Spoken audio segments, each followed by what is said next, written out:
Okay, so are you able to see my screen? PDF दिसतोय प्रत्येकाला? Yes, sir.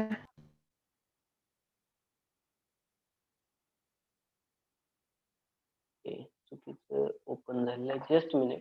Just minute wait करा.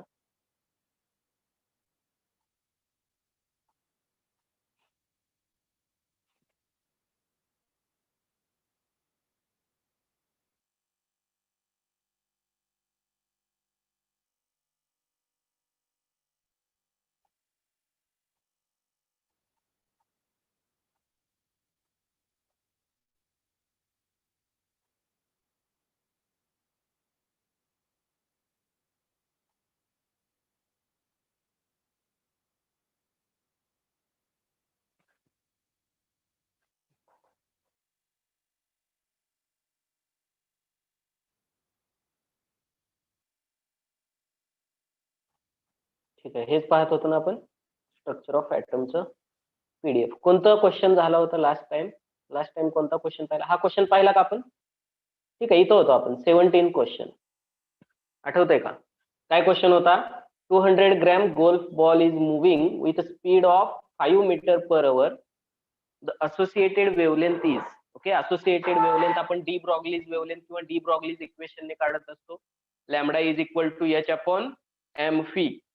M म्हणजे mass दिलेला आहे ग्रॅम मध्ये, की ज्याला आपण कन्वर्ट केलं होतं किलोग्रॅम मध्ये. 0.2 kg आलं होतं आपलं.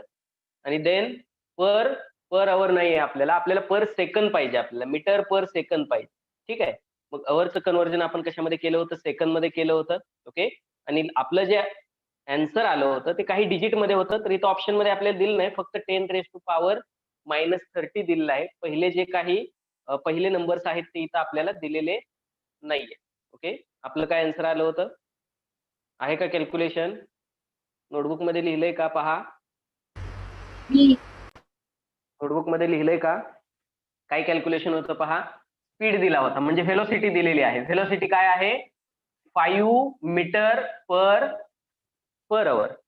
5 मीटर पर अवर अशी काय दिली आहे आपल्याला? व्हेलोसिटी दिली आहे त्या गोल्फ बॉलची.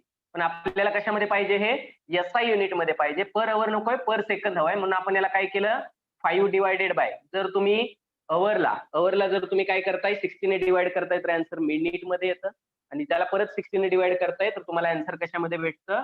सेकंड मध्ये. तो 60 इंटू 60 किंवा डिरेक्टली तुम्ही काय लिहू शकता? 3600 ने पण डिरेक्टली काय करू शकता? तुम्ही डिवाइड करू शकता त्याला. Okay, so 5 divided by 60 into 60 हे आन्सर भेटलं तुम्हाला मीटर पर सेकंद मध्ये. आता पर अवरचं कशामध्ये कन्वर्जन झालंय? पर सेकंद मध्ये झालंय. ठीक आहे, व्हेलोसिटीची व्हॅल्यू भेटली. मास दिलेला आहे तुम्हाला 200 ग्रॅम. ग्रॅम नकोय आपल्याला, किलोग्रॅम पाहिजे. म्हणजे काय येणार? याला जर 1000 ने डिवाइड केलं तर 0.2 kg किंवा 200 इंटू 10⁻³ kg. त्याचा आन्सर परत हेच येणार आहे, 0.2 किलोग्रॅम मास भेटलेला आहे आपल्याला. अजून काय माहिती आहे आपल्याला? अजून काय माहिती आहे? ठीक आहे, हेच तर आपल्याला ऑलरेडी माहिती आहे. Planck's constant 6.626 into 10⁻34 joule second. ठीक आहे, आता पहा फॉर्म्युला काय होता? Lambda wavelength, okay, is equal to H upon m phi. त्यालाच आपण लिहित होतो lambda is equal to H upon p. P म्हणजे मोमेंटम, आणि मोमेंटम म्हणजेच मास इंटू व्हेलोसिटी. कोणत्याही मुव्हिंग पार्टिकलशी असोसिएटेड एक वेव्ह असते, आणि ती वेव्ह किंवा त्याची वेवलेंथ ही आपण डी ब्रॉग्लीज इक्वेशनने काय करू शकतो? फाइंड आउट करू शकतो. हेच डी ब्रॉग्लीज इक्वेशन आहे. हे या फॉर्म मध्ये पण लिहू शकतो, या फॉर्म मध्ये पण आपण काय करू शकतो? लिहू शकतो. तेच विचारलेलं आहे तुम्हाला, असोसिएटेड वेवलेंथ किती असेल त्याची. तर याची व्हॅल्यू लिहू शकता तुम्ही 6.626 इंटू 10⁻34. मास किलोग्रॅम मध्ये तुम्ही फाइंड आउट केलेलं आहे 0.2 इंटू व्हेलोसिटी तुम्ही फाइंड आउट केलेली आहे 5 डिवायडेड बाय 60 इंटू 60. तर हे 60 इंटू 60 कुठं जाईल? डिनॉमिनेटरचा डिनॉमिनेटर आहे, तर हे 60 इंटू 60 कुठं जाईल? न्यूमरेटरला जाईल. 6.626 इंटू 60 इंटू 60 इंटू 10⁻34. इथं काय राहतंय? 0.2 इंटू 5. 0.2 इंटू 5 आन्सर काय येईल? 1. याचा जर तुम्ही काय केला, आता इथं प्रोडक्ट केला, याचा जर प्रोडक्ट केला तुम्ही, तर तुम्हाला आन्सर काय भेटतंय? समथिंग काहीतरी आलं होतं, 2.138 असं काहीतरी आलं होतं. आठवतंय का? काय आलं होतं? 2.3850 3850. ठीक आहे, into 10⁻⁻30 इंटू 10⁻³ येईल. म्हणजे तुमचा डिजिट इथं असेल पहा. तुमचा डिजिट इथं असेल, इथं पॉईंट इथं असणार आहे तुमचा 10⁻34 ला. तुम्ही पॉईंट कितीने शिफ्ट केला? 1 2 4. 3 4. ओके, 4 डिजिटने ज्यावेळी तुम्ही पॉईंट शिफ्ट करता त्यावेळी ही फिगर छोटी झाली, म्हणजे पॉवर मोठी व्हायला पाहिजे. मोठी व्हायला पाहिजे म्हणजे निगेटिव्ह मध्ये 34 ची 30 व्हायला पाहिजे 4 डिजिट 4 युनिट. ठीक आहे, तर हे आन्सर असणार आहे. आपल्या ऑप्शन मध्ये हे दिलेलंच नाहीये, आपले ऑप्शन फक्त एवढेच आहेत. ठीक आहे, तर तिथं मिसप्रिंट झाला असेल किंवा कॅल्क्युलेशन केलेलं नसेल तर आपण तुर्तास काय करूया, तिथं करेक्शन करायची पेनने. जे काही आपला आन्सर आलेला आहे तिथे तो तुम्ही काय करणार, लिहून घ्या. ओके, कळाला का? हा एमसीक्यू कळाला?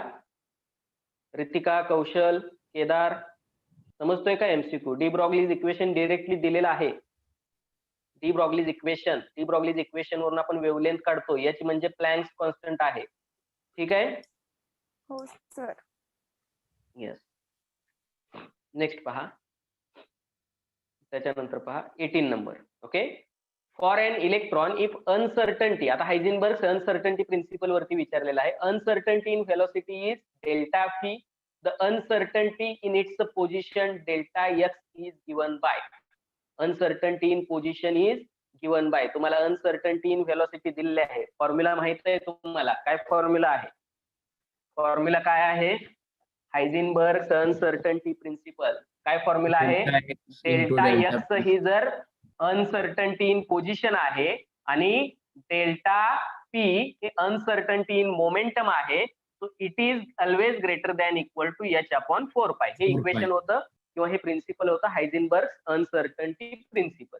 ओके, तर याच्यामध्ये P is equal to m v. Momentum म्हणजे मास इंटू व्हेलॉसिटी. मोमेंटम कोणत्याही मुव्हिंग पार्टिकलचा मोमेंटम म्हणजे त्याचा मास इंटू त्याची व्हेलॉसिटी. Mass into velocity. मग आता पहा, मास तर बदलणार नाहीये, बरोबर की नाही?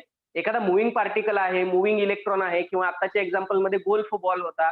फिरता फिरता त्या गोल्फ बॉलचं मास कमी होणार आहे का? नाही होणार, बरोबर की नाही? मी जर पुण्याहून मुंबईला गेलो, माझं मास कमी होऊ शकतं का? नाही. पण काय कमी होऊ शकतं? स्पीड कमी जास्त होऊ शकतो. मग व्हेरिएबल काय आहे? व्हेलॉसिटी व्हेरिएबल आहे.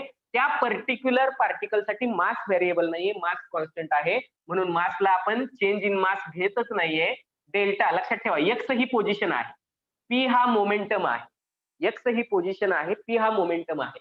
There will be a small change in x किंवा स्मॉल एरर आलेला आहे एक्स मध्ये, तर तो डिनोट करतो आपण डेल्टा एक्स ने. डेरिव्हेटिव्ह शिकताय तुम्ही, डेरिव्हेटिव्ह मध्ये माहित असेल तुम्हाला, dx is the small change in x. असं तुम्ही काय करता तिथं, dx is the small change in x. Okay, हे तुम्ही तिथं रिप्रेझेंट करता. तर हे डी फॉर डेल्टा आहे, D for delta.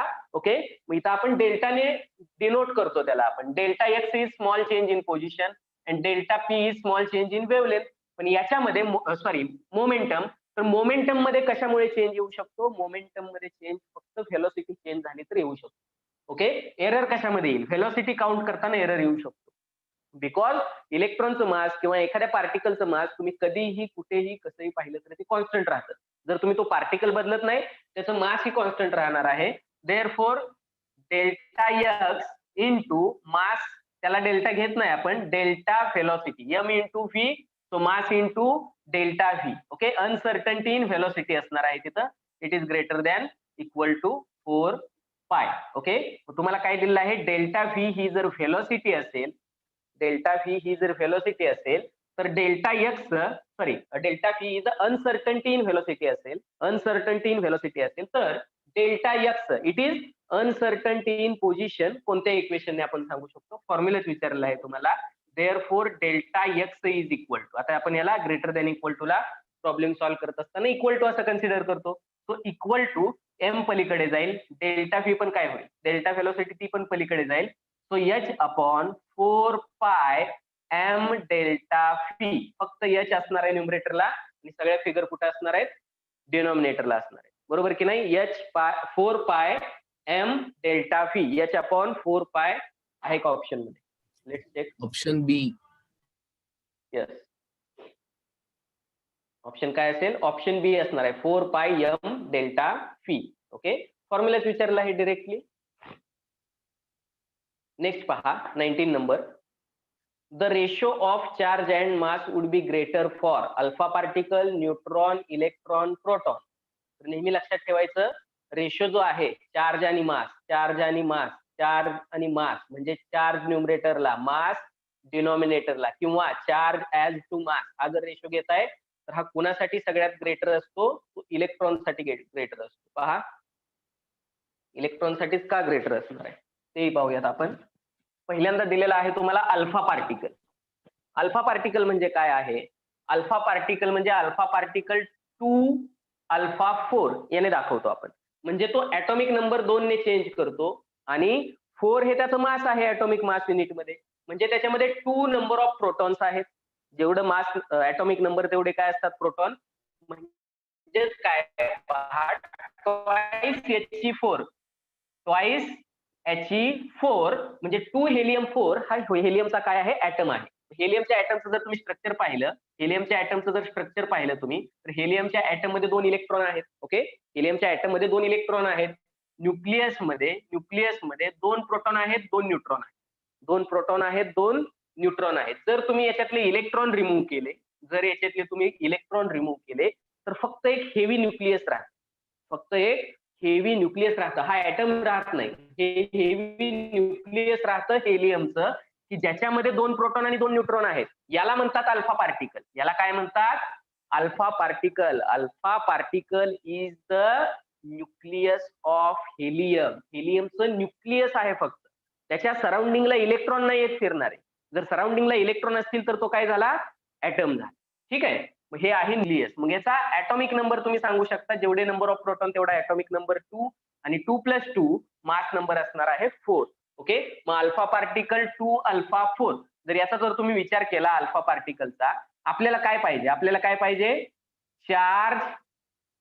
Charge as to और चार्ज अपॉन मास हा रेशो पाहिजे. चार्ज टू मास रेशो डिनॉमिनेटरला 2 असं कन्सिडर केलं जातं, 2 असं रीड केलं जातं. चार्ज टू मास रेशो, याला कसं रीड करणार तुम्ही? Charge to mass ratio. ठीक आहे, चार्ज टू मास रेशो आहे. हे जर तुम्ही काउंट केलं ऍटॉमिक, ओके, चार्ज आपण काय करूयात? रिलेटिव्ह युनिट मध्ये लिहूया. तर रिलेटिव्ह चार्ज लिहित असताना 2 न्यूट्रॉन तर न्यूट्रल आहेत, त्याच्यावरती चार्ज नाहीये, पण 2 प्रोटॉन वरती 2 पॉझिटिव्ह चार्जेस असतील. बरोबर की नाही? 1 proton carries single positive charge, म्हणून चार्ज असेल याच्यावरचा टोटल +2. बरोबर की नाही? +2 हा चार्ज असेल आणि मास आहे त्याचं 4. हे झालं अल्फाच्या बाबतीत. जर तुम्ही न्यूट्रॉनच्या बाबतीत पाहताय, न्यूट्रॉनच्या बाबतीत 0n1 न्यूट्रॉन, तर न्यूट्रॉन वरती कोणताही चार्ज नाहीये, चार्ज 0 आहे. म्हणजे रेशो पण काय येणार आहे? 0 येणार आहे. 0/1. मास आहे त्याचं 1, चार्ज आहे 0, म्हणजे रेशो काय झाला? 0. ओके, त्याच्यानंतर प्रोटॉन जर पाहताय तुम्ही, प्रोटॉन 1H1 ने आपण रिप्रेझेंट करतो प्रोटॉनला. ओके, तर प्रोटॉनचं मास असतं 1 ऍटॉमिक मास युनिट, रिलेटिव्ह मास. प्रोटॉनचं 1 ऍटॉमिक मास युनिट मास आहे आणि प्रोटॉन वरती चार्ज पण 1 पॉझिटिव्ह आहे. मग आन्सर काय भेटलं तुम्हाला? हा रेशो काय भेटला? 1 असा भेटला. आणि जर तुम्ही इलेक्ट्रॉनचं कन्सिडर केलं तर इलेक्ट्रॉन E- ने आपण रिप्रेझेंट करतो. तर इलेक्ट्रॉन वरती -1 हा चार्ज आहे. 1 हा रिलेटिव्ह चार्ज आहे, पण इलेक्ट्रॉनचं मास किती आहे? इलेक्ट्रॉनचं मास हे निग्लिजिबल कन्सिडर करतो आपण, इतकं कमी आहे. म्हणजेच इलेक्ट्रॉनचं मास किती आहे? जर एका प्रोटॉनचं मास हे 1 ऍटॉमिक मास युनिट असेल, तर 1837 इलेक्ट्रॉन ज्यावेळी तुम्ही घ्याल त्यावेळी ते एका प्रोटॉनच्या मासची इक्वल आहे. 1837 इलेक्ट्रॉन म्हणजे एक प्रोटॉनचं मास. मग आपण काय म्हणू शकतो? जर एका प्रोटॉनचं मास हे 1 AMU आहे, तर 1/1837 ऍटॉमिक मास युनिट हे मास असणार आहे इलेक्ट्रॉनचं, सिंगल इलेक्ट्रॉन. का तर एवढे इलेक्ट्रॉन घ्यावे तेव्हा एक प्रोटॉन होतो, म्हणजेच एक ऍटॉमिक मास युनिट एवढं मास होतं तिथं. म्हणजे इथं आपण लिहू शकतो 1/1837 ऍटॉमिक मास युनिट. सगळं आपण ऍटॉमिक मास युनिट मध्ये घेतोय. ठीक आहे, हा जर रेशो तुम्ही कन्सिडर केला तर डिनॉमिनेटरचा डिनॉमिनेटर हा न्यूमरेटरला जाणार आहे 1837/1 एवढा मोठा रेशो येतोय. म्हणजे चार्ज टू मास रेशो सगळ्यात ग्रेटर कोणत्या पार्टिकलचा असणार आहे? इलेक्ट्रॉनचा. आणि याचं रिझन काय आहे? तर इलेक्ट्रॉनचं मास निग्लिजिबल आहे, डिनॉमिनेटर छोटा होतोय म्हणजे आन्सर याचं काय होणार आहे? हा नंबर मोठा होतोय. डिनॉमिनेटर छोटा झाला, नंबर मोठा होतो. न्यूमरेटर मोठा झाला, नंबर मोठा होतो. न्यूमरेटर छोटा झाला, नंबर छोटा होतो. पण इथं डिनॉमिनेटर जर छोटा झाला तर नंबर मोठा होतो. ठीक आहे, हे माहिती आहे तुम्हाला ऑलरेडी. म्हणून इथं आन्सर काय असेल? What is answer? Charge to mass ratio कुणाचा सगळ्यात जास्त आहे? इलेक्ट्रॉन. इलेक्ट्रॉनचा.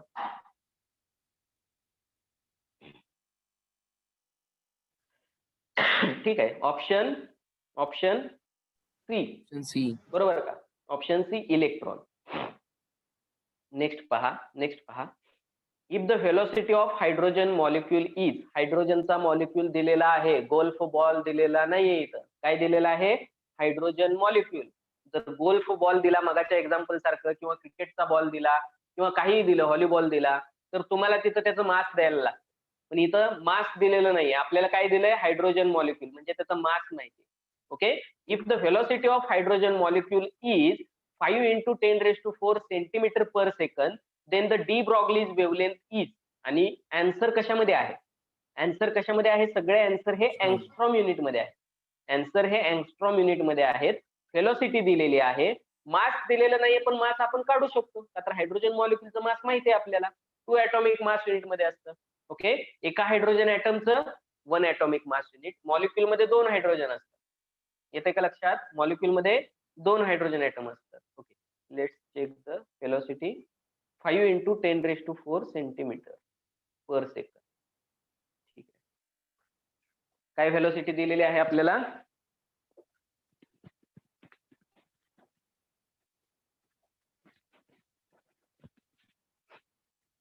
व्हेलॉसिटी दिलेली आहे 5 × 10⁴ सेंटीमीटर पर सेकंद. ठीक आहे, 5 × 4 आहे ना, की -4 होतं? 4च आहे, बरोबर का? व्हेलॉसिटी दिलेली आहे. पार्टिकल कोणता दिलेला आहे? हायड्रोजनचा मॉलिक्यूल. हायड्रोजनचा मॉलिक्यूल म्हणजे हायड्रोजनचे किती ॲटम? हायड्रोजनचा मॉलिक्यूल कसा असतो? H2 या फॉर्म मध्ये असतो, डायॲटॉमिक मॉलिक्यूल. हायड्रोजनचे 2 ॲटम मिळून एक मॉलिक्यूल बनतो. ठीक आहे, हायड्रोजनच्या एका ॲटमचं मास असतं 1 ॲटॉमिक मास युनिट. याचं पण असेल 1 ॲटॉमिक मास युनिट. मग टोटल मॉलिक्यूलचं मास किती? H2चं मास किती? 2 ॲटॉमिक मास युनिट. मास माहित झालं. ओके, मग एम ची व्हॅल्यू लिहू शकतो आपण. एम ची व्हॅल्यू, डी ब्रॉग्लीज वेव्हलेंथ विचारले, तोच फॉर्म्युला आहे सेम. ओके, पण इथं काय टास्क आहे तुमच्या पुढे? पहा, टास्क काय आहे तुमच्या पुढे? मास जे आहे हे ॲटॉमिक मास युनिट मध्ये माहिती आहे तुम्हाला, 2 ॲटॉमिक मास युनिट. हेच मास तुम्हाला कन्वर्ट करायचं आहे ग्रॅम मध्ये. हे मास तुम्हाला ग्रॅम युनिट मध्ये, का तर ॲटॉमिक मास युनिट हे SI युनिट नाही, ग्रॅम मध्ये कन्वर्ट करायचं आहे. तिथं तुम्ही H यूज करणार तुम्ही. पहा, हे ग्रॅम मध्ये कन्वर्ट करा. हे सेंटीमीटर मध्ये दिलंय, तर H जूल मध्ये घेणार का अर्ग मध्ये घेणार? सगळे युनिट एका सिस्टीम मध्ये पाहिजे. SI सिस्टीम मध्ये हा जूल मध्ये आहे, तर हा मीटर पर सेकंद पाहिजे, हा किलोग्रॅम पाहिजे. ठीक आहे, मग हे तिन्ही चेंज करण्यापेक्षा फक्त H ची व्हॅल्यू घेताना काय घ्या? अर्ग मध्ये घ्या. सगळं सेंटीमीटर, ग्रॅम, सेकंद या सिस्टीम, CGS सिस्टीम मध्ये येईल. मग H ची व्हॅल्यू काय असते? 6.626 × 10⁻34 जूल सेकंद. आता जूल मध्ये नकोय आपल्याला, अर्ग मध्ये पाहिजे. मग आपल्याला काय माहिती आहे? 1 जूल करस्पॉन्ड्स टू 10⁻7 अर्ग. 1 जूल करस्पॉन्ड्स टू और इक्वल टू 10⁻7 अर्ग. मग 10⁻7 ने याला मल्टिप्लाय करा, -34 च बनेल -27. बरोबर का? H ची व्हॅल्यू दोन्ही युनिट मध्ये दिले मी तुम्हाला, जूल मध्ये पण दिले, मध्ये पण दिले. -27 अर्ग आणि सेकंद, अर्ग इंटू सेकंद. आता आले आहेत सेंटीमीटर सेकंद, म्हणजे CGS मध्ये आलेले आहे. ठीक आहे, विचारले काय मी तुम्हाला? पहा, मी काय विचारलंय तुम्हाला? जे मास आहे ॲटॉमिक मास युनिट, हे ग्रॅम मध्ये कसं कन्वर्ट करणार? सॅटर्डेला तुमची टेस्ट आहे फर्स्ट आणि सेकंड चॅप्टर वरती, हे विसरायचं नाही. ओके, तर ही कन्सेप्ट मी तुम्हाला विचारतोय from first and second chapter. Reply मी सांगता येईल का? सगळं माहिती आहे, मोल कन्सेप्ट झालेली आहे तुम्हाला. ग्रॅम मध्ये मास किती घेतल्यानंतर काय होतं? Sir, multiply by 1.66 × 10⁻24 gram. Okay, म्हणजे 1 AMU ची व्हॅल्यू तुम्ही सांगितली, त्याने जर आपण याला मल्टिप्लाय केलं तर येऊ शकतं. आणखी कोणती मेथड आहे? पहा, आणखी इझिएस्ट वे. तुम्हाला तो नंबर नाही आठवला, 1.6655 काय नंबर होता तो आठवला नाही, 1 AMU ची व्हॅल्यूच आठवली नाही तुम्हाला. मोल कन्सेप्ट यूज करू शकता तुम्ही इथं. पहा मोल कन्सेप्ट. पहा कोणत्याही पार्टिकलचं मास जे ऍटॉमिक मास युनिट मध्ये आहे, हेच unit atomic mass unit cut करून जर आपण ग्रॅम युनिट मध्ये घेतलं तर त्याचा काय बनतो? त्याचा काय बनतो? 1 मोल बनतो. ओके, म्हणजे 2 ग्रॅम जर आपण हे घेतलं तर त्याचा काय बनला? हा 1 mole of H2 molecule. 1 mole of H2 हायड्रोजनच्या मॉलिक्यूलचा 1 मोल बनला. बरोबर की नाही? जेवढं त्याचं मास आहे ऍटॉमिक मास युनिट मध्ये, तेच जर तुम्ही ग्रॅम मध्ये घेताय तर त्याचा बनेल 1 मोल. जर सिंगल हायड्रोजन ऍटम असता ह्याचं मास आहे 1 ऍटॉमिक मास युनिट, मग याचा जर 1 ग्रॅम घेतला असता तर याचा काय बनला असता? 1 मोल बनला असता हायड्रोजनच्या ऍटमचा. पण इथं मॉलिक्यूल आहे, मॉलिक्यूलचं मास 2 ऍटॉमिक मास युनिट आहे. AMU पुसायचं, फक्त ग्रॅम लिहायचं, तो झाला त्याचा 1 मोल. पण 1 मोल काय? Hydrogen molecule. 1 मोल हायड्रोजन मॉलिक्यूल. आणि 1 मोल हायड्रोजन मॉलिक्यूल्स म्हणजे किती? म्हणजे किती मॉलिक्यूल्स? ॲव्होगॅड्रोज नंबर एवढे मॉलिक्यूल्स. कोणत्याही कंपाऊंडच्या 1 मोल मध्ये, कोणत्याही कंपाऊंडच्या मॅटरच्या 1 मोल मध्ये ॲव्होगॅड्रोज नंबर ऑफ पार्टिकल्स असतात, ॲव्होगॅड्रोज नंबर ऑफ मॉलिक्यूल्स असतात, ऍटम्स असतात किंवा आयन्स असतात. ठीक आहे. मग ॲव्होगॅड्रोज नंबर माहिती आहे तुम्हाला 6.023 इंटू 10⁻23 मॉलिक्यूल्स. ओके, 2 गोष्टी भेटलेत तुम्हाला. एका मॉलिक्यूलचं मास पाहिजे 2 ग्रॅम मध्ये एवढे मॉलिक्यूल. 2 ग्रॅम म्हणजेच 1 मोल. 1 मोल म्हणजेच एवढे मॉलिक्यूल. तर 1 मॉलिक्यूल किती ग्रॅमचा असेल? 1 मॉलिक्यूलचं मास काय असेल? सिंगल मॉलिक्यूलचं मास काय असेल? 2 gram divided by number of मॉलिक्यूलने डिवाइड करा. एका मॉलिक्यूलचं तुम्हाला मास भेटेल 6.023 into 10⁻23 gram per molecule. Gram per molecule म्हणजेच हे तुम्ही आन्सर ग्रॅम मध्ये सांगणार आहे, एका मॉलिक्यूलचं मास. ठीक आहे. मग हे ग्रॅम मध्ये जे आन्सर भेटलेलं आहे, ही व्हॅल्यू आपण एम ची व्हॅल्यू पुट करणार. ही व्हॅल्यू कशाची पुट करणार आपण? एम ची. हे लिहिलंय का तुम्ही? लिहून घ्या पहिला हे. Write down this and tell me if it is over.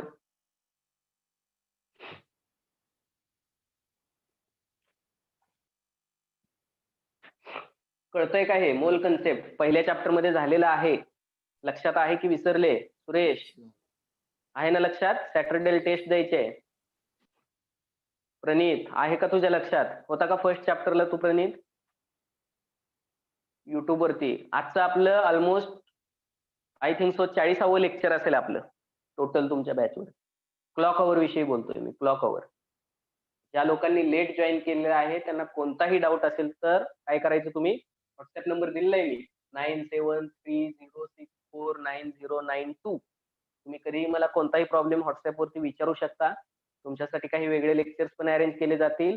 आणि आपलं झालेलं ऑलमोस्ट प्रत्येक लेक्चर आपलं मॅट्रिक्स ऑनलाईन फ्री या युट्यूब चॅनल वरती प्रेझेंट आहे. तिथं जाऊन सर्च करा. डेट दिलेलं आहे तिथं आपल्याला.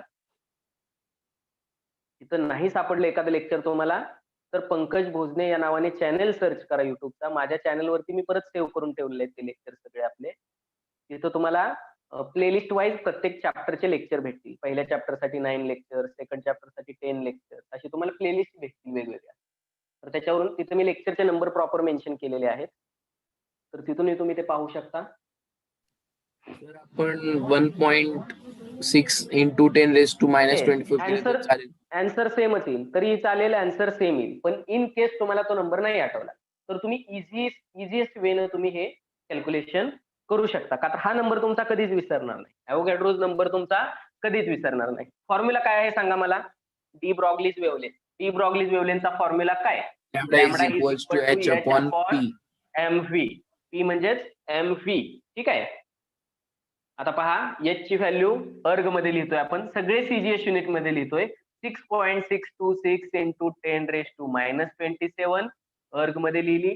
मास जे आहे आपल्याला, ठीक आहे इथं आहे, मास जे आहे ते आपण ग्रॅम मध्ये लिहितोय. 2/6.023 इंटू 10⁻23. ठीक आहे. इंटू वेलोसिटी इथं आहे 5 इंटू 10⁻4 सेंटीमीटर पर सेकंड. ओके, तर ही मासची व्हॅल्यू आपण काय केलेली आहे? पुट केलेली आहे. पहा डिनॉमिनेटरचा डिनॉमिनेटर कुठे जाईल, न्यूमरेटरला, म्हणजे 6.626 इंटू 10⁻⁻27 इंटू ही व्हॅल्यू घ्या. आता डिनॉमिनेटरचा डिनॉमिनेटर न्यूमरेटरला घ्या 6.023 इंटू 10⁻23. डिनॉमिनेटरचा डिनॉमिनेटर आहे म्हणून तो न्यूमरेटरला चाललाय, तिथं तुम्हाला त्याची पॉवर मायनस वगैरे करण्याची आवश्यकता नाहीये. ठीक आहे. 10 फक्त आपण ज्यावेळी 10 ची विथ पॉवर आपण ज्यावेळी वरती नेतो त्यावेळी आपण त्याला मायनस करतो.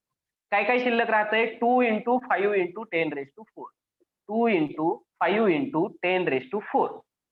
आता ह्या सगळ्या व्हॅल्यू देण्यामागचं रिझन काय आहे पहा, जे आपल्याला एमसीक्यू ला विचारलं जातं तिथे कॅल्क्युलेशन कधीच हार्ड नसतात. ऑलमोस्ट 98 to 99% टाइम्स, 98 ते 99% वेळा तुम्हाला इझिएस्ट वेनं किंवा ओरली तुम्ही ते कॅल्क्युलेशन करू शकता अशा फॉर्म मध्ये दिले जातात. पहा इथं काय दिलेलं आहे तुम्हाला, 2 इंटू 5. काय 2 इंटू 5? 10. 10 इंटू 10⁻4 काय बनेल, 10 इंटू 10⁻4 10⁻5. म्हणजे तुम्ही ओरली सांगू शकता इथं डिनॉमिनेटर काय झालंय तुमचा 10⁻5 झालेला आहे. ओके. न्यूमरेटर मध्ये पहा ह्या दोन व्हॅल्यूचं तुम्हाला काय करायचं, प्रोडक्ट करायचं आहे.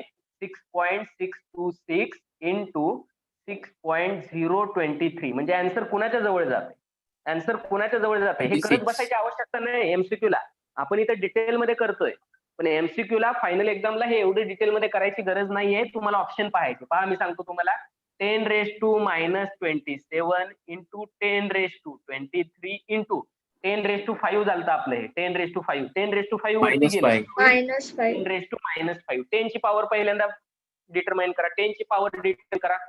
10 ची पॉवर डिटरमाइन करा. काय होईल -27 -27 -5 हे झालं -32 आणि +23 -32 आणि +23 काय येईल, यस 9 येईल का -9? -9. 10⁻⁻9. 10⁻⁻9. आता पहा हा नंबर काय येतोय, हा नंबर काय येतोय 6 इंटू 6 काय होतं 36 होतं. पण फक्त 6 आहे का, नाहीये. 6.5 च्या पण पुढे काहीतरी आहे.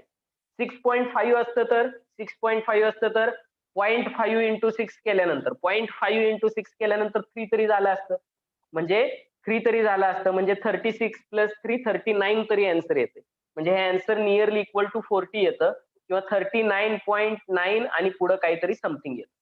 39.9 आणि पुढे काहीतरी समथिंग येतं. म्हणजे याच्यावरूनच तुम्ही काय आन्सर येणार आहे हे तुम्ही काय करू शकता, किंवा कोणतं ऑप्शन राईट आहे डिटेलमध्ये सॉल्व्ह करण्याची आवश्यकता नाही. जर ऑप्शन दूरचे दिलेले आहेत तुम्हाला, जास्त क्लोज टू इच ऑथर दिलेले नाहीयेत, तर तुम्ही इझिली तुम्ही ते काय करू शकता, फाइंड आउट करू शकता without calculation.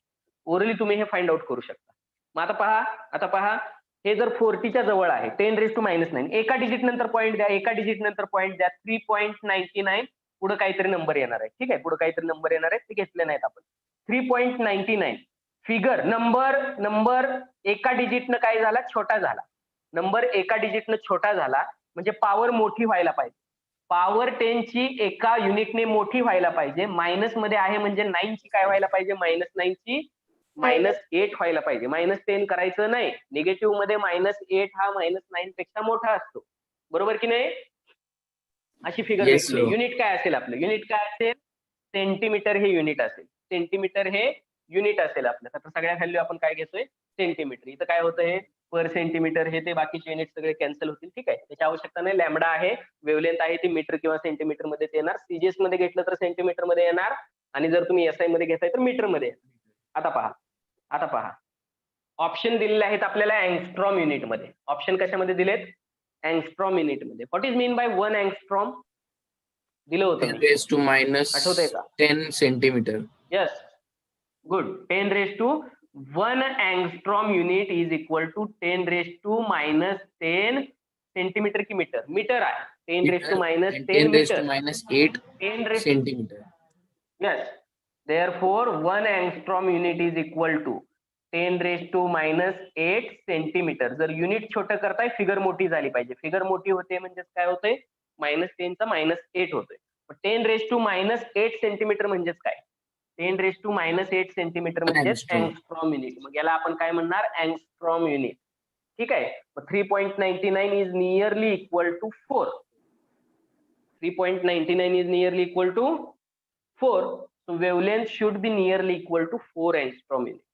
Wavelength should be nearly equal to 4 angstrom unit. So let's check the options. आहे का? आहे? Yes? Option C. Good. Okay. बोर्डवरचं घेतलंय का? No, sir. बोर्डवरचं परत ओपन करू द्यात बोर्ड. ठीक आहे. नेक्स्ट पहा. The number of unpaired electrons in Fe2 plus ion is. Yes. Sir, बोर्डवरचं नाही लिहिलंय. ठीक आहे. दाखवतो. Right down fast.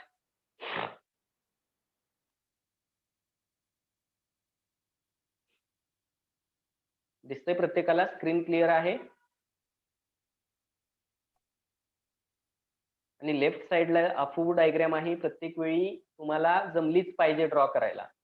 त्याच्यावरती एनर्जी लेवल्स आहे. त्यामुळे मी ती पुसलेली नाहीये, तशीच ठेवलेली आहे.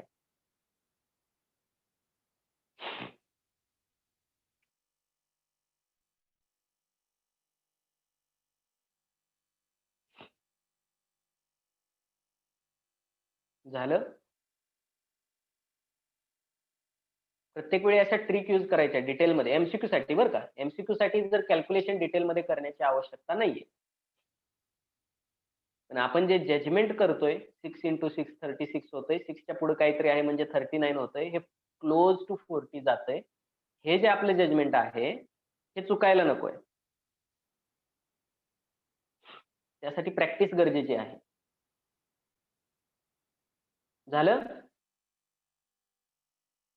का? सुरेश हो गया? Sir, last step राहिली sir. Okay, do it fast. सगळेजण वायफाय यूज करता का मोबाईल डेटा यूज करता रे? रिप्लाय करा मला जरा. वायफाय डेटा काय यूज करता तुम्ही? वायफाय की mobile data? Wifi. Both sir. Prefer करा वायफाय जर अवेलेबल असेल तर. फारच रिमोट एरियात जर तुम्ही राहत असाल जिथं वायफाय अवेलेबल नाहीये, मला नाही वाटत असं कोणी असेल फार याचं, शक्यतो वायफाय असलेलं बेटर. आणि जर कोणी डेटा यूज करत असेल तर डेटाचे जास्त याचे पॅक यूज करा. किती आता एमबी तुम्हालाच कळेल ते. एका लेक्चरला किती एमबी आपलं खर्च होतंय, बरोबर की नाही? आणि शक्यतो जे लेक्चर आहेत हे सगळं काम तुम्ही मोबाईल वरती करताय. ज्या नोट्स किंवा जे काही रायटिंग मटेरियल तुमच्याकडे अवेलेबल असतं नोटबुक मधलं ते परत वाचत चाल. प्रत्येक वेळी असं होत नाही की एखादं लेक्चर झालंय ते लेक्चर अख्खा आपण रिपीटेडली पाहू. फार एखादी गोष्ट समजली नसेल तर आपण ते करू शकतो. पण जे लेक्चरला झालेलं आहे तेच जर तुम्ही 1-2 पेजेस नोटबुक मधले रीड केले तर इझिली तुमच्या ते लगेच सगळं लेक्चर रिवाइज होतं आणि तुम्हालाही जास्त त्याचा ताण नाही पडत. तर कंटिन्यू मोबाईल यूज करणं, कॉलेजचे लेक्चर, क्लासचे लेक्चर, हे आपण तर वाट पाहतोय कधी फिजिकल चालू. ती सगळ्यात छान आपली इंटरेक्शन असते, फिजिकल इंटरेक्शन. Done, sir. झालं? ओके. एकच एमसीक्यू राहिलेला या शीट मधला आपला. पहा 21 नंबरचा काय विचारले? The number of unpaired electrons in the Fe2 plus ion is. काय समजत नाही या क्वेश्चन मधलं, तुम्ही विचारू शकता मला. Fe चा Fe2 प्लस कसा होतो? Fe चा Fe2 प्लस कसा होईल?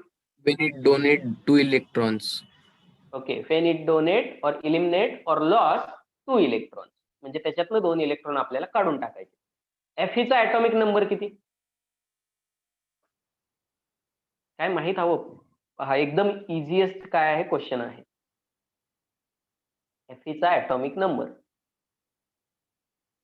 डी ब्लॉकची पहिली series, scandium, titanium, vanadium, chromium, manganese, iron 26. आयर्नचा ऍटॉमिक नंबर 26. म्हणजे त्याच्यामध्ये इलेक्ट्रॉन किती असतील? इलेक्ट्रॉन किती असतील? Fe मध्ये इलेक्ट्रॉन किती असतील? 26 असतील, बरोबर की नाही? 26. पण Fe न्यूट्रल असताना, पण Fe2 प्लस असताना इलेक्ट्रॉन किती असतील? 26 मधनं किती काढून टाकायचे? जेवढे पॉझिटिव्ह चार्ज तेवढे इलेक्ट्रॉन 4 काढून टाकायचे. electrons. 24 झाले. मग 24 इलेक्ट्रॉन तुम्हाला काय करायचे आहेत? फिलअप करायचे आहेत according to Aufbau diagram. According to Aufbau diagram according to Pauli's exclusion principle, and third criteria according to Hern's rule of maximum multiplicity. Hern's rule, या सगळ्याचा विचार करून आपल्याला काय करायचे आहेत, इलेक्ट्रॉन फिलअप करायचे आहेत. मग आपल्याला माहिती आहे 1s2 2s2 2p6 3s2, आणि शेवटचे इलेक्ट्रॉन कुठे जात आहेत, तर शेवटचे डी ब्लॉक एलिमेंट असल्यामुळे डी मध्ये जात आहेत.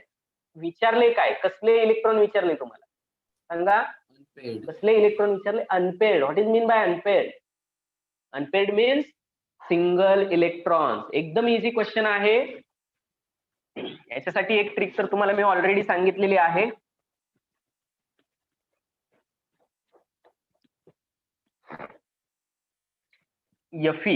Fe जर असेल 26 हा ॲटॉमिक नंबर आहे, 26 याच्यामध्ये इलेक्ट्रॉन असतात, पण Sir, 3 unpaired स्पेसिस electrons. आहे Fe2+. Yes, who replied? Suresh, what is your answer? 3 unpaired electron. 3. Okay, let's check. Okay, Fe2+ म्हणजे किती इलेक्ट्रॉन? Fe2+ म्हणजे 24 इलेक्ट्रॉन, बरोबर की नाही? 2 इलेक्ट्रॉन ज्यावेळी हा इलिमिनेट करतो, 2 इलेक्ट्रॉन इलिमिनेट केल्यानंतर 2 पॉझिटिव्ह चार्जेस येतील. निगेटिव्ह चार्ज गेला म्हणजे पॉझिटिव्ह चार्ज आला याच्यावरती, बरोबर की नाही? 2 प्रोटॉन एक्सेस होतील, 2 पॉझिटिव्ह चार्ज आला, 24 इलेक्ट्रॉन फिलअप करायचे आहेत तुम्हाला. मग अकॉर्डिंग टू अफोगो डायग्राम आपल्याला माहिती आहे 1s नंतर 2s, 2s नंतर 2p, 3s, 3p, 4s, 3d, 4p, 5s. या वेळेला आपण जाणार. So 1s2, 2s2, 2p6, 3s2, 3p6, 3p नंतर कोण? 3p नंतर 4s, 4s2 आणि 3d किती असणार आहे? 20च्या अबोव जेवढे असतात तेवढे 3d. ठीक आहे, इथं चेक करा, इथं 3d6. याच्यातनं आपल्याला 2 इलेक्ट्रॉन्स काय करायचे, इलिमिनेट करायचे. आणि मी काय सांगितले, इलेक्ट्रॉन कुणाचे निघून जातील? इलेक्ट्रॉन हे 4s ऑर्बिट मधले पहिल्यांदा निघून जातील, हे 2 इलेक्ट्रॉन. त्यामुळेच +2 ही ऑक्सिडेशन स्टेट आलेली आहे. आता पहा, जर आउटर कॉन्फिगरेशन याचं 3d6 आणि 4s2 होतं याचं, ठीक आहे, तर Fe2+ चा आउटर इलेक्ट्रॉनिक कॉन्फिगरेशन काय असणार आहे? 3d6 आणि 4s0. 3d. याची जर तुम्ही बॉक्स डायग्राम काढलीत, हे आहे डी ऑर्बिटल की ज्याच्यामध्ये 5 ऑर्बिटल आहेत, एस मध्ये एकच आहे. फिलिंग कसं करणार? पहिल्यांदा सिंगल 1 2 3 4 5 आणि 6 नंबरचा पेअर अप होणार आहे, आणि हे 2 आहेत, तर हे 2 इलेक्ट्रॉन इलिमिनेट झालेले आहेत, तेव्हा Fe चा बनला Fe2+. आणि जर ते 2 इलेक्ट्रॉन इलिमिनेट झाले असतील तर रिझल्टंट ऑर्बिटल डायग्राम कशी असेल? इथं काहीच नसणार आहे, 4s मध्ये 0 असतील, 3d मध्ये 6 जसे आहेत तसेच असतील. मग नंबर ऑफ अनपेअर्ड इलेक्ट्रॉन्स काय येऊ शकतात? नंबर ऑफ अनपेअर्ड इलेक्ट्रॉन्स किती येऊ शकतात? Am I correct Suresh?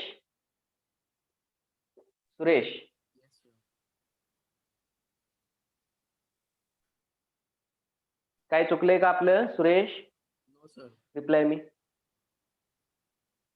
Unpaired electron 4 येऊ शकतात का? Yes, sir.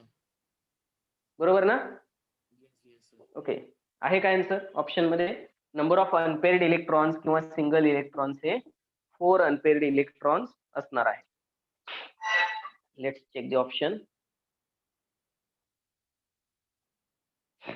ऑप्शन काय येईल? ऑप्शन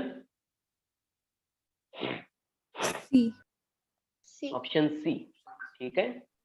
काही डाऊट आहे? जेवढे एमसीक्यू झालेले आहेत, आता बरेचसे एमसीक्यू असे येतात की त्याच्यामध्ये 12च्या काही कन्सेप्ट यूज करायला लागतात. ठीक आहे, 12च्या काही कन्सेप्ट यूज करायला लागल्यामुळं बऱ्याच वेळी तुम्हाला वाटतं की हा एमसीक्यू हार्ड आहे, पण आफ्टर आपण नीट किंवा जेई किंवा सीईटी कधी देत असतो? आफ्टर 12th देतो. त्यामुळे जनरली क्वेश्चन विचारताना एक पॅटर्न राहतो की तुम्ही 12th कम्प्लीट केलेलं आहे, त्यामुळे बऱ्याचशा कन्सेप्ट ह्या काय होतात 12th स्टँडर्ड मध्ये. ओके, ठीक आहे, पाहूयात अजून आपल्याकडे काय आहे का एमसीक्यू. हे शीट तर आपलं संपलेलं आहे.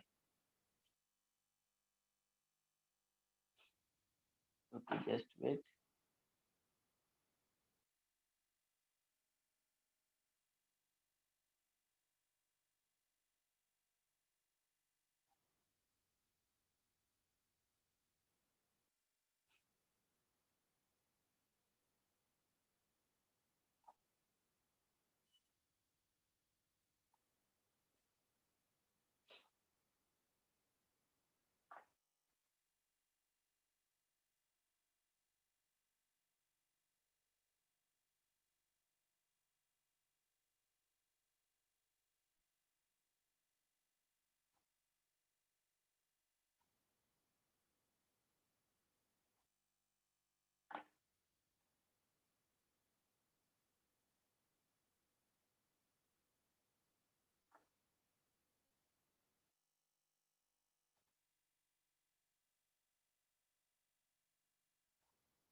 2 मिनिट वेट करा बाळांनो.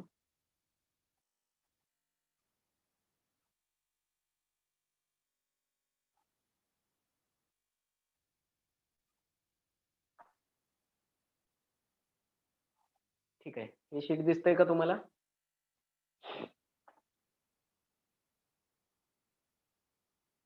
एव्हरीवन रिप्लाय मी. Yes, sir. Yes, sir. आता पहा हे शीट जे आहे ते मी तुम्हाला दिलेलं नाहीये. ओके, का तर हे जे शीट आहे ते खूप जुन्या क्वेश्चन वरती आहे, जुन्या सिलेबस वरती आहे आणि हे आउटडेटेड आहे सध्या. ठीक आहे, तर आपण ह्या शीट मधले एमसीक्यू का पाहतोय याचं कारण सांगतो मी तुम्हाला. जेई आणि नीटला किंवा नीट या लेवलला कोणते क्वेश्चन विचारले आहेत ते मॅक्झिमम क्वेश्चन म्हणजे प्रिव्हियस इयर क्वेश्चन हे तुम्हाला याच्यामध्ये दिलेले आहे. जरी ते त्या सिलेबस वरतीचे असतील किंवा त्यातले बराचसा पार्ट आता याच्यामधला काय झाला असेल, कमी जास्त झाला असेल, तरी आपण काय पाहणार आहोत, एमसीक्यू हार्ड आहे किंवा हे झालंच नाहीये अशा टाईपचा तुमचा व्ह्यू नको आहे याच्याकडे. तर तुमचा व्ह्यू कसा असला पाहिजे, आपण फक्त आयडिया घेतोय. आपण काय करतोय, आयडिया घेतोय की नक्की कोणत्या लेवलचे क्वेश्चन आजपर्यंत विचारले गेलेले आहेत. ठीक आहे, ते फार हार्ड आहेत किंवा फार इझी आहेत तुम्हाला कळेल सॉल्व्ह केल्यानंतर की ते किती इझी आहेत. तर आपण फक्त त्याची आयडिया घेतोय कोणत्या टाईपचे क्वेश्चन विचारले गेलेले आहेत. ठीक आहे, त्यामुळे हे जुन्या सिलेबस वरती आहेत ऑलरेडी. त्यामुळे हे सीट दिलेलं नाही, तुम्हाला आणखी एखादं सीट प्रोव्हाइड केलं जाईल करंट क्वेश्चन वरचं, करंट सिलेबस वरचं. पहा पहिला क्वेश्चन काय आहे. First question, which one is the wrong statement. आता पहा इथं मी प्रत्येक वेळी म्हणतो अंडरस्टँडिंग गरजेचं आहे, समजणं गरजेचं आहे. हे का गरजेचं आहे, समजणं हे का गरजेचं आहे. पहा, तर इथं जे मोठी मोठी वाक्य दिली जातात त्याचं मिनिंग लक्षात आलं पाहिजे आपल्या. त्याच्यासाठी डेफिनेशन किंवा कॉन्सेप्ट आपली काय पाहिजे, क्लिअर पाहिजे. पहिलं स्टेटमेंट काय आहे पहा, स्टेटमेंट ए दिसतंय प्रत्येकाला क्लिअर, प्रत्येकाला क्लिअर दिसतंय. Yes, sir. ठीक आहे, पहिलं स्टेटमेंट पहा, द अनसर्टन्टी प्रिन्सिपल इज.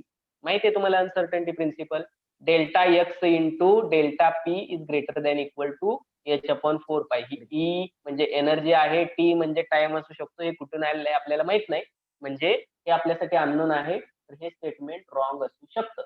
पण हे जर स्टेटमेंट रॉंग असेल, तर बाकीचे 3 तर काय पाहिजेत, सही पाहिजेत. ठीक ना, बरोबर पाहिजेत ते.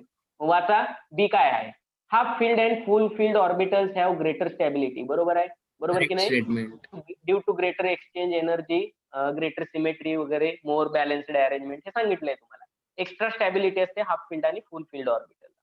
ठीक आहे, तर सेकंड बी बरोबर आहे ऑप्शन.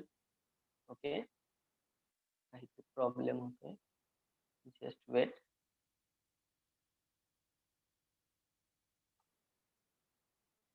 एकच मिनिट वेट करा.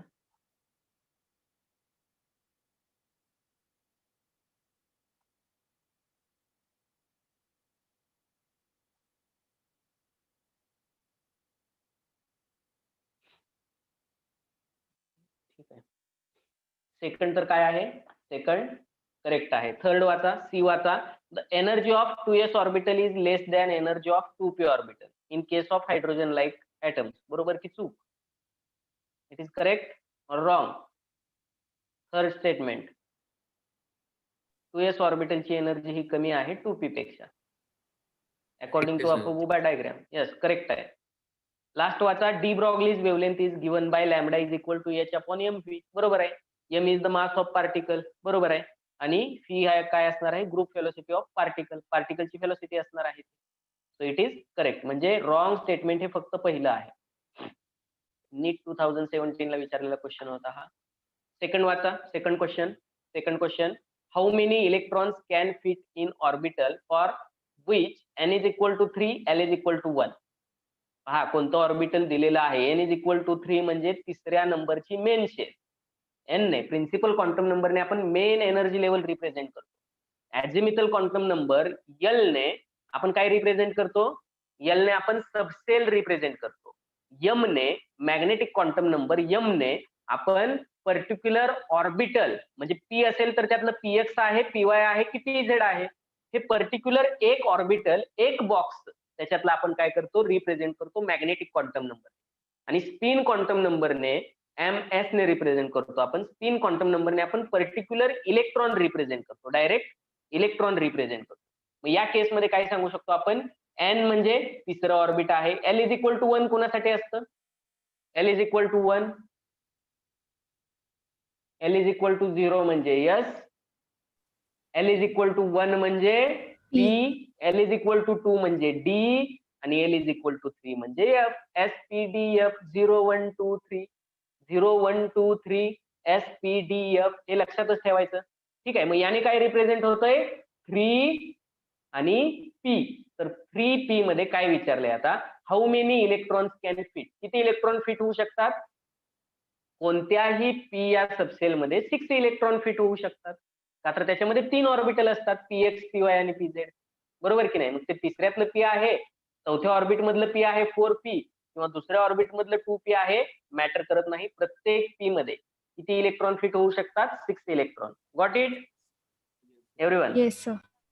समजतंय का. त्याच्यानंतर काय विचारलंय पहा, which of the following pairs of d orbitals will have electron density along the axis. Along the axis electron density कोणत्या ऑर्बिटलची असते आणि इन बिटवीन द ऍक्सिस कोणत्याची असते. तर DXY DYZ आणि DZX या 3 ऑर्बिटलचे लोब्स हे इन बिटवीन ऍक्सिस असतात. 45 degree angle असतो ऍक्सिस पासून त्याचा, तिथं इलेक्ट्रॉन डेन्सिटी जास्त असणार आहे.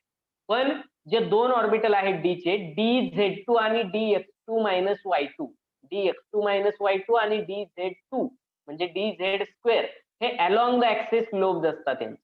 मग हे 2 कुठे असतात, अलॉंग द ऍक्सिस. ऑप्शन काय येईल, सी. म्हणजे याच्यामध्येच काय असणार आहे, इलेक्ट्रॉन डेन्सिटी. डायग्राम आठवा, गुगल वरून इमेजेस डाउनलोड करा किंवा नोटबुक मध्ये इमेजेस ड्रॉ करून ठेवा, नावं द्या त्यांना. DX2-Y2, DZ2 चा शेप कसा आहे, DXY चा शेप कसा आहे. ठीक आहे, ऑप्शन सी असणार आहे. फोर्थ वाचा, 2 electrons occupying the same orbital are distinguished by. कोण सांगेल, एकाच ऑर्बिटल मधले 2 इलेक्ट्रॉन कसे डिस्टिंग्विश करू शकतो आपण, कोणत्या क्वांटम नंबरने डिस्टिंग्विश करू शकतो. Will tell me. Yes. Sir, azimuthal quantum number. No Suresh, no.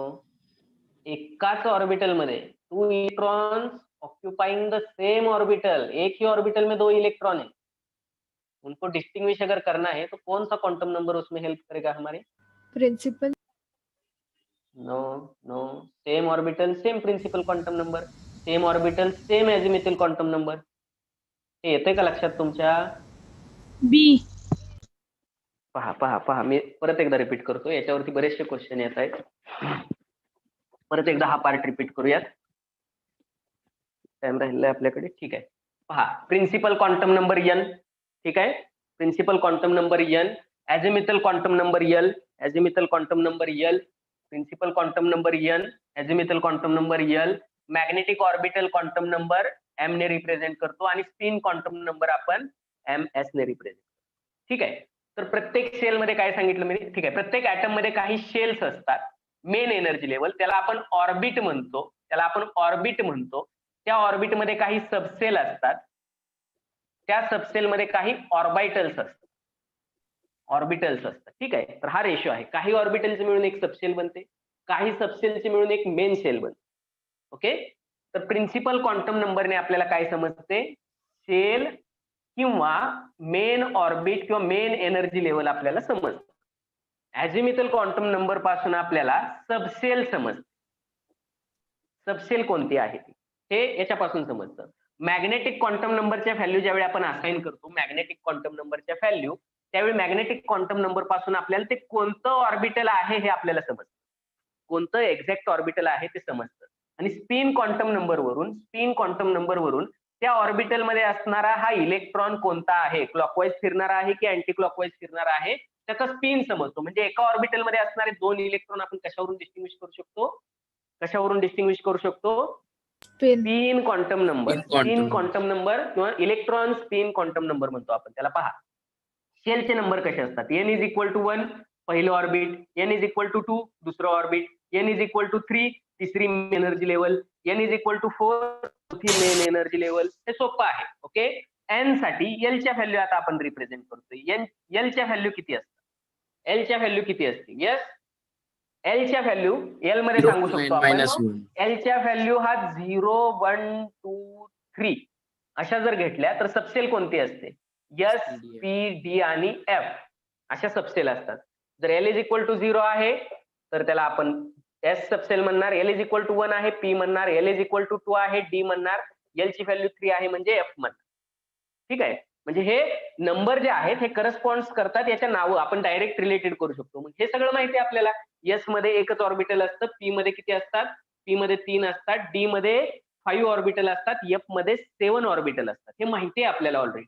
Shape पण माहिती आहे. एस म्हणजे स्पेरिकल आहे, हे डंबेल शेप आहे, डबल डंबेल आहे, ट्रिपल डंबेल शेप आहे. हे सगळं माहिती आहे आपल्याला. म्हणजे आपल्याला एल वरून सबसेल काय होते, सबसेल रिप्रेझेंट होते. मग किती सबसेल असतात, कोणत्याही मेन एनर्जी लेवल मध्ये एन एवढ्या सबसेल असतात, कोणत्याही मेन ऑर्बिट मध्ये एन एवढ्या सबसेल असतात.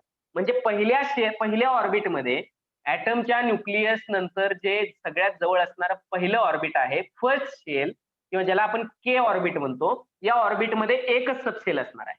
आणि ही सबसेल कोणती असते, 1 नंबरची घ्यायची, यस असणार आहे. म्हणजे याच्यामध्ये फक्त 1 यस असतं.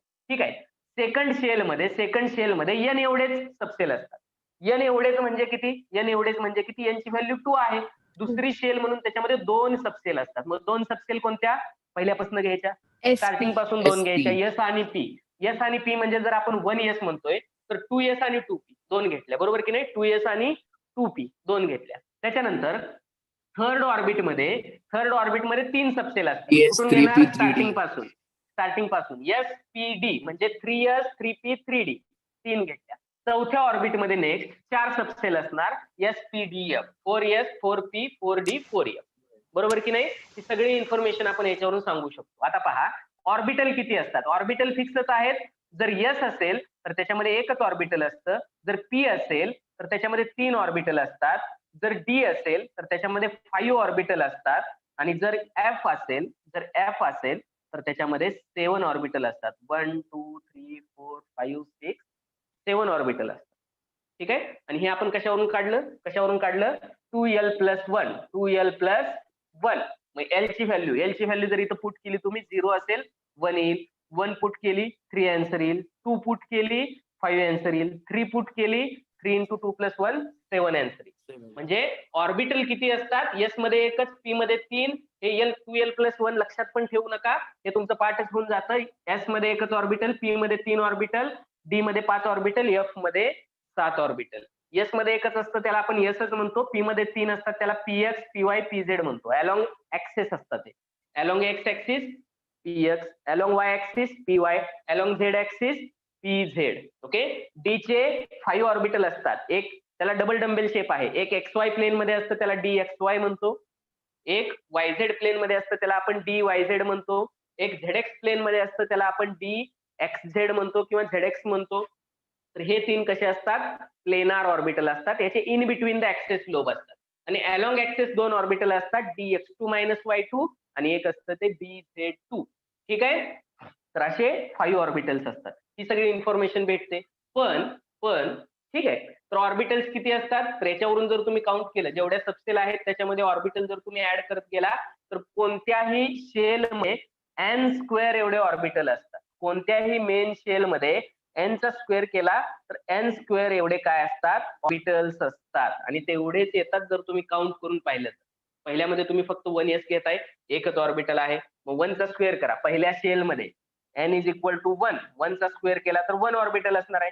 दुसऱ्या शेल मध्ये जर तुम्ही 2 चा स्क्वेअर करताय 4 आन्सर मिळते. मग 4 ऑर्बिटल आहेत का, 2s आणि 2p. याच्यात एकच ऑर्बिटल असतं s मध्ये, आणि p मध्ये 3 ऑर्बिटल असतात. 1 + 3 4 म्हणजे बरोबर येतंय. तिसऱ्या शेल मध्ये n² एवढे ऑर्बिटल असतील, म्हणजे 3 चा स्क्वेअर केला तर 9 होत आहेत. 9 ऑर्बिटल आहेत का तिसऱ्यामध्ये, काय काय आहे, 3s 3p 3d 3s 3p 3d करा. 9 ऑर्बिटल होत आहेत का, 1 2 3 4 5 6 7 8 9 होत आहेत, बरोबर होत आहेत. ओके. आणि 4th शेल मध्ये जर तुम्ही करताय 4 चा स्क्वेअर 16 ऑर्बिटल असायला पाहिजे. सॉरी, पहा 4s 4p 4d 4f 16 orbital होत आहेत का, 4s 4p 4d 4f होत आहेत. जर ह्या 9 मध्ये जर तुम्ही हे 7 ऍड केलं तर 16 होत आहेत. म्हणजे n² एवढे ऑर्बिटल असतात. आणि जर इलेक्ट्रॉन सांगितलं तर according to Pauli's exclusion principle जर इलेक्ट्रॉन सांगितलं according to Pauli's exclusion principle only 2 electrons can accommodate in a single orbital. Single orbital मध्ये फक्त 2 इलेक्ट्रॉन अकॉमोडेट होऊ शकतात. तेही कसे होतील? Opposite spin. Opposite spin. Opposite spin असणारे. म्हणजे एकाचा अपवर्ड एरोने दाखवले, एकाचे डाऊनवर्ड एरोने आपण स्पिन दाखवलेला आहे. ठीक आहे. मग इलेक्ट्रॉन किती फिट होतील? n च्या व्हॅल्यू वरून सांगू शकता इलेक्ट्रॉन. मग इलेक्ट्रॉन आपण याच्याने N सांगतो एक square. अप स्पिन एक डाऊन स्पिन. येस, याच्यासाठी 2च व्हॅल्यू असतात इलेक्ट्रॉन स्पिनच्या. S electron spin quantum number 2च व्हॅल्यू असतात. एकाची प्लस हाफ असते आणि एकाची काय असते? मायनस हाफ असते. Minus. ठीक आहे. मग इलेक्ट्रॉन किती बसू शकतात? मेन शेल मध्ये इलेक्ट्रॉन किती? मेन शेल मध्ये या शेल मध्ये इलेक्ट्रॉन किती फिट होतील? याला 2 ने मल्टिप्लाय करावं लागेल. जेवढे ऑर्बिटल त्याच्या डबल इलेक्ट्रॉन बसतील एका ऑर्बिटलमध्ये बसमध्ये जेवढे सीट्स आहेत त्याच्या डबल. एका सीट वरती 2 ची कॅपॅसिटी आहे. म्हणजे जेवढे सीट त्याच्या डबल पॅसेंजर बसतील तसं जेवढे ऑर्बिटल त्याच्या डबल इलेक्ट्रॉन्स बसतील. मग किती येतात? 2 ने या n स्क्वेअर ला मल्टिप्लाय करा. 2n स्क्वेअर एवढे इलेक्ट्रॉन फिट होत आहेत त्याच्यात. मग जेव्हा कधी तुम्हाला ऑर्बिटल नंबर दिलेला आहे n = 3, n = 2 काही दिलं असेल, m = -2. आता m च्या व्हॅल्यू कशा असतात? m च्या व्हॅल्यू कशा असतात? जेवढी l ची व्हॅल्यू आहे तेवढी मायनस घ्यायची. -l डॅश डॅश डॅश त्याच्यामध्ये 0 ला इन्क्लूड करायचं आणि प्लस l पर्यंत जायचं. मग l = 2 म्हटले तर -2 -1 0 +1 +2 असं जायचं. ठीक आहे. मग त्यातली एखादी व्हॅल्यू जर तुम्हाला दिलेली आहे तर लक्षात घ्यायचं n ही मेन शेलला रिप्रेझेंट करते. n principal quantum number main शेलला रिप्रेझेंट करतोय. अॅझिमिथल क्वांटम नंबर सबसेलला रिप्रेझेंट करतोय. आणि सबसेल माहिती आहे तुम्हाला, l = 0 म्हणजे s, l = 2 म्हणजे d, l = 3 म्हणजे f, तसं l = 1 म्हणजे p. तर सबसेल मध्ये आपल्याला माहिती आहे किती ऑर्बिटल असतात. जर m ची व्हॅल्यू पर्टिक्युलर दिली आहे तुम्हाला -1 +2 अशी काहीतरी दिलेली आहे तर डेफिनेटली ते आपल्या कोणत्या तरी एका ऑर्बिटलला रिप्रेझेंट करतं. याची व्हॅल्यू 0 असते.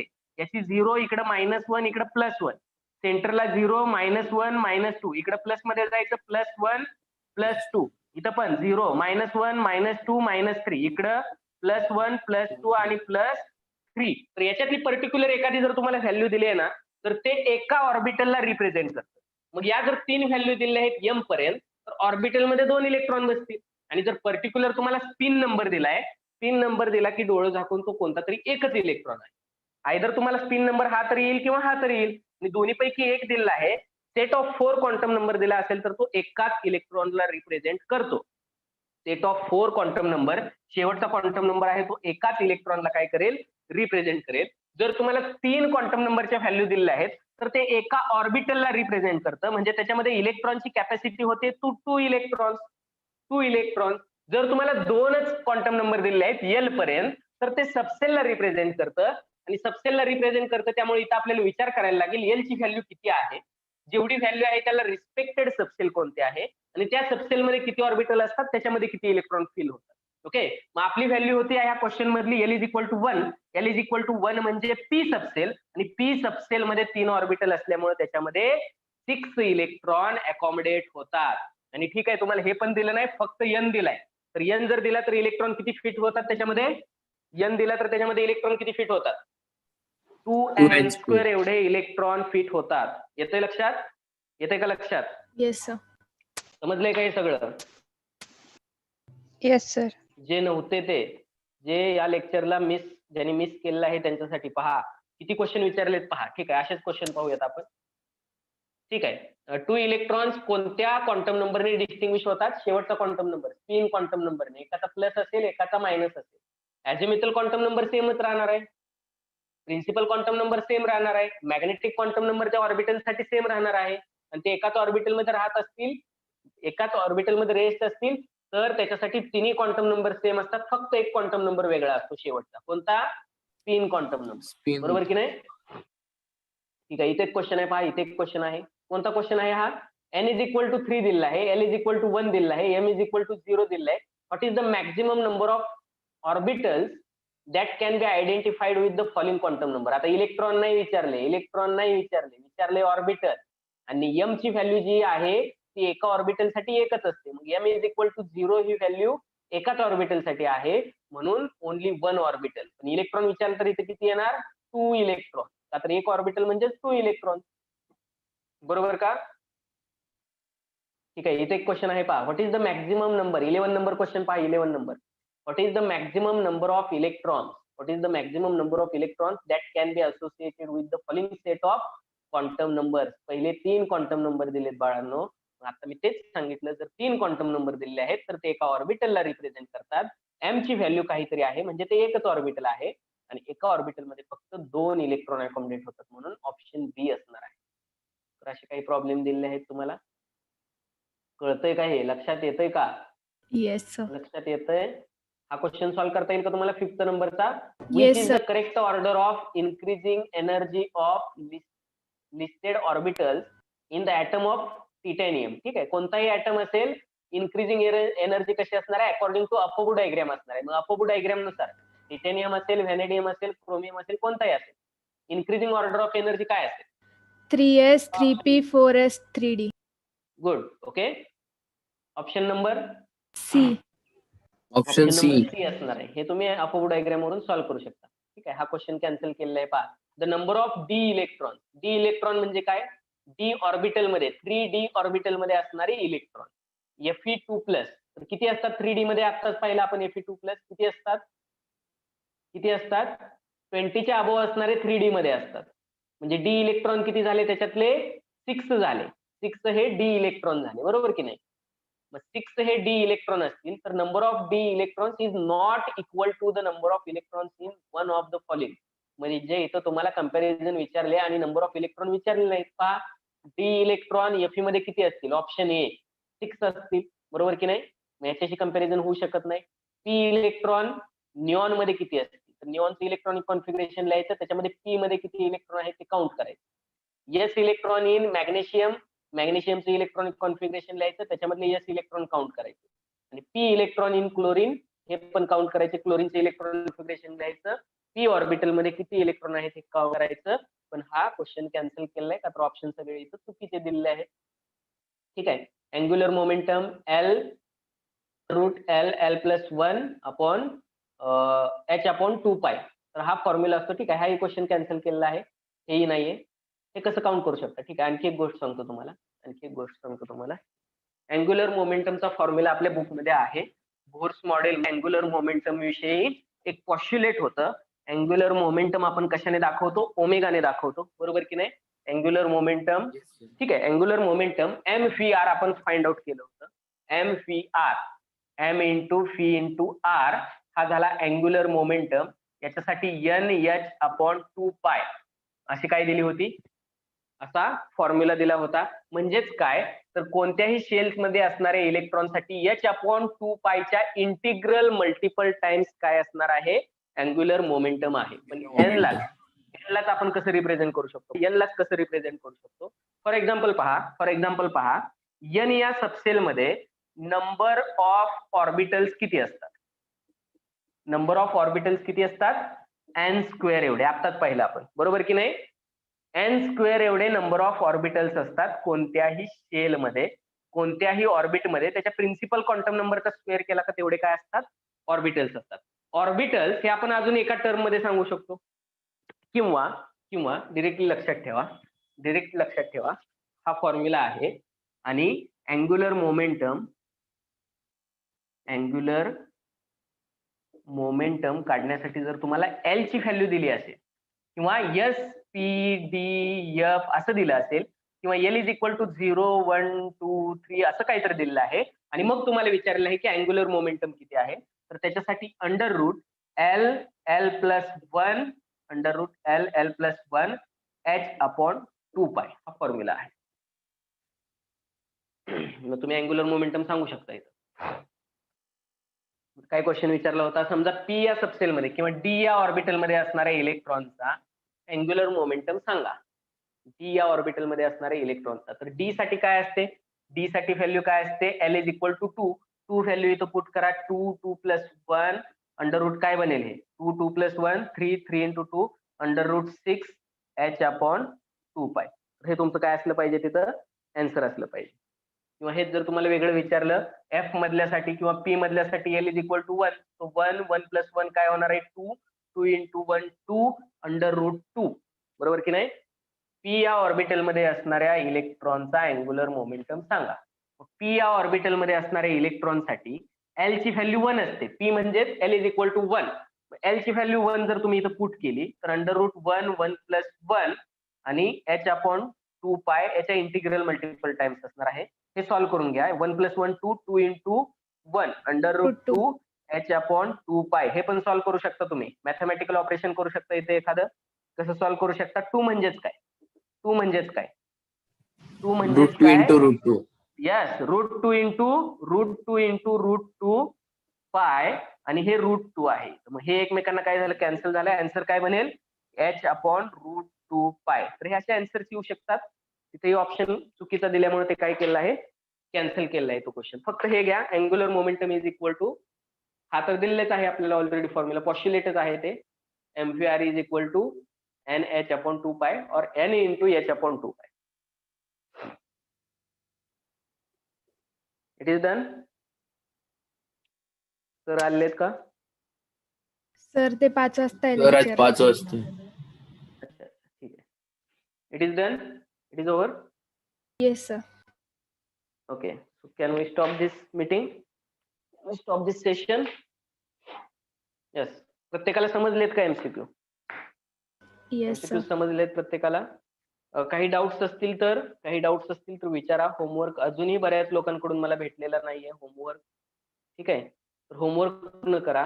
आणि लक्षात घ्या मी तुम्हाला होमवर्कला जे इलेक्ट्रॉनिक कॉन्फिगरेशन लिहायला सांगितले ते ऑलरेडी बुक मध्ये आहे.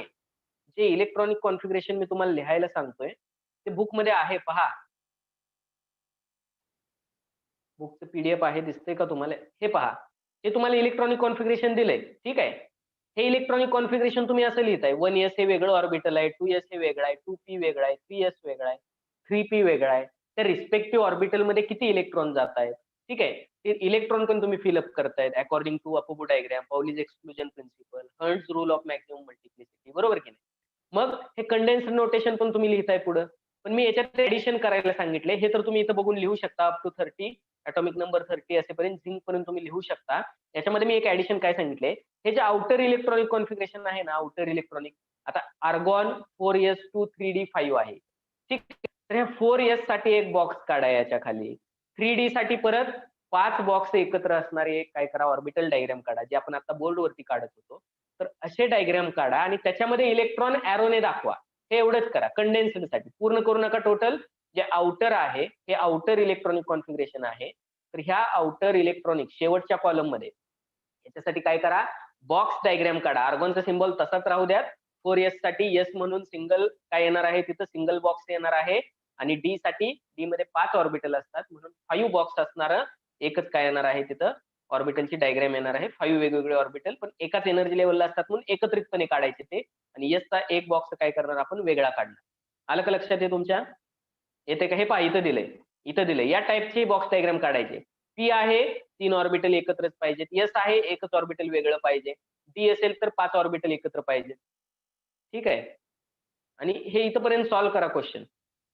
1 सेंटेन्स ऑन आन्सर आहे 5th इथपर्यंत. आणि हे बाकीचं मला नका पाठवू, मोठे क्वेश्चन आहेत, पण हे सॉल्व्ह करा. बोर्ड साठी हे इम्पॉर्टंट आहे. सॉल्व्ह करा.